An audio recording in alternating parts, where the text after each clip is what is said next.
Non, c'était pas une évidence parce qu'on ne sait pas trop pourquoi on est fait quand on est jeune et puis on tâtonne un peu et on espère que les gens autour de vous vous diront si vous êtes à votre vraie place ou pas, ou bien si les résultats que vous faites vous laissent à penser que vous êtes à votre bonne place. Donc je pense que les jeunes étudiants qui ont eu leur diplôme aujourd'hui, c'est la vie, c'est à la fois une attitude et une chance. Il faut rencontrer des gens qui vous donnent votre chance, mais ils ne vous la donnent que si vous avez la bonne attitude. Donc il faut commencer par ça.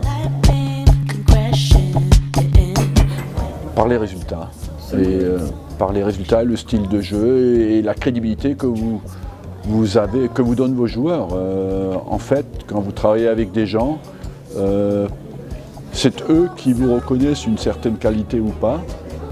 Donc dans mon métier, il faut se faire accepter par les joueurs. Donc, et puis plus vous avez des résultats, plus les joueurs vous acceptent aussi. Donc c'est un peu un cercle vicieux.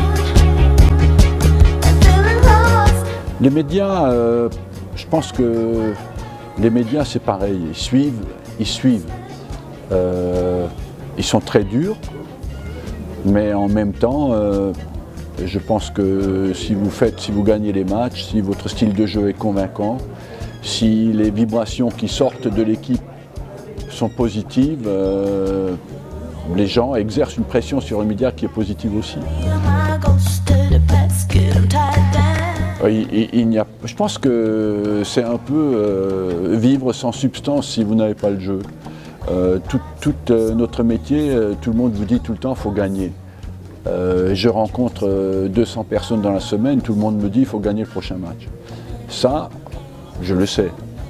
Le problème, c'est que souvent dans la vie d'ailleurs, on se concentre trop sur le résultat et pas assez sur la façon d'acquérir le résultat. Parce que le résultat exerce une pression et vous fait oublier souvent le jeu.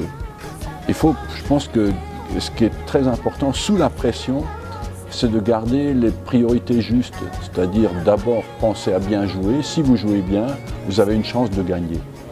Et souvent on oublie.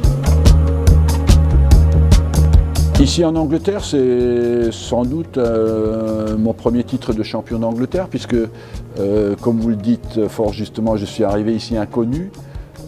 Donc j'ai pu montrer aux gens que je pouvais gagner, donc ça m'a donné une certaine base et une certaine crédibilité pour la suite. Je change beaucoup de choses, mais non, je pense qu'aujourd'hui, l'intransigeance, le niveau d'exigence de tout le monde est devenu absolument incroyable. Donc, je pense qu'il faudrait, on voit aujourd'hui des entraîneurs, des jeunes entraîneurs qui débutent, qui n'ont plus le temps de faire leurs preuves. Donc ça, je le donnerai. Je pense que comme le foot est devenu aujourd'hui avant tout un investissement de gens qui ont énormément de moyens et qui sont très riches, en général ils ne sont pas très patients, ils veulent des résultats tout de suite. Alors que la complexité du jeu et du foot demande parfois de la patience. Et donc je pense que ce serait bien de revenir un peu à ce qui a fait la force du foot anglais il y a 15-20 ans.